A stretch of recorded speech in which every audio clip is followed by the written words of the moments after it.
I don't want to make this quick, so it'll just go however long it goes. Okay. Today is the birthday of Kevin Samuels, and I'd like to say rest in power. Rest in power, and I would like to thank him for his contribution. You know, to society.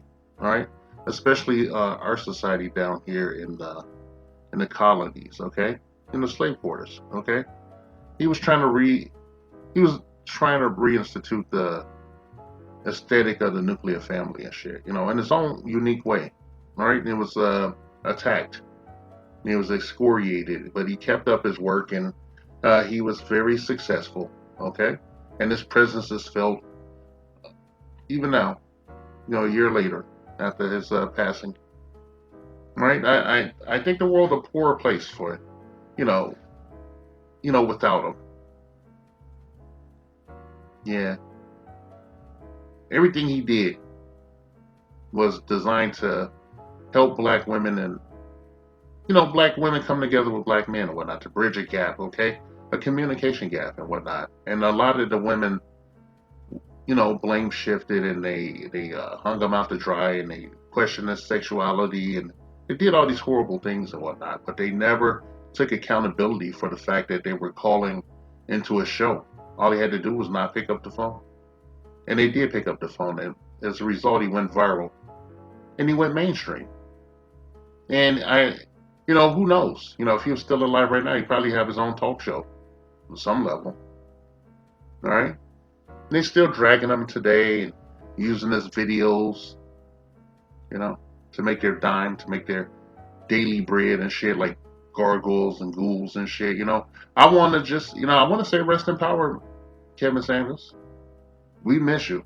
Okay. And personally speaking, I've ramped up my content since you passed away because I want those same misandrous black women. I want them to miss you.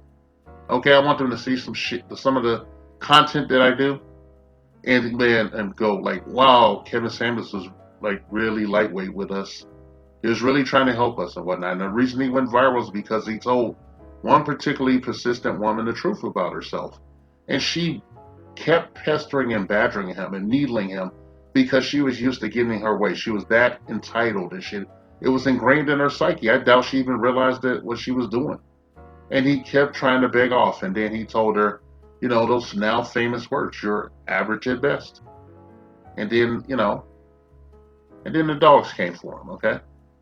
And the black women came, and their entitlement shit. Now they're self-victimization. Now I'm a victim and shit because he tells us the truth. He doesn't lie. He doesn't suffer our attitude, the nagging and the blame shifting. He even coined the phrase sign language. Okay, right? He even coined that. And a lot of people hated on him, and some people that shouldn't even have been hating on him.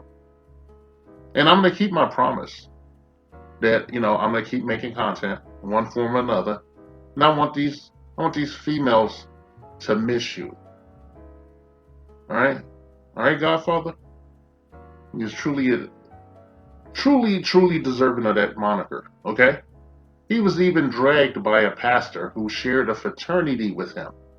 And that pastor was forced to apologize when the fraternity threatened to kick him out of it.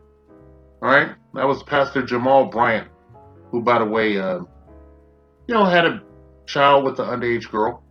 And he doesn't seem to bring that up while he was dragging Kevin Samuels after his death. So disrespectful for a man of the cloth. All right? After Kevin Samuels, I hold people to a much higher standard. All right? That's what I think about, on his birthday. That he's missed. I feel him. But everything about him gave back to the community and shit. Even after he passed away, and we saw legions of black women celebrating his death and just going overboard. Even Lisa Cabrera, taking a swipe at him when she covered his death. You know, it was therapeutic. Okay? And that's why you have a lot of movements going on today. Save Yourself Black Man. Some of the other ones, the On Again, Off Again, Manosphere shit. And, currently the Passport Bros.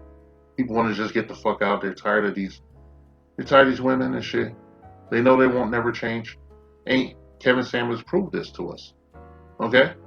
And preceding him, in Going to Glory was David Carroll, who said the same thing. Even rougher, you know. And those same people I just mentioned, they had something to say about that too. Well, hey, I'm still here. And, when it's my turn to go to glory, I hope that somebody will take up the mantle. All right? Our young men, our young kings, they deserve better. Okay? They deserve to know that that door is not locked and they can open the door up and walk out of it and find out who they truly are and whatnot. They're kings. You are kings. Okay? Rest in power, Godfather.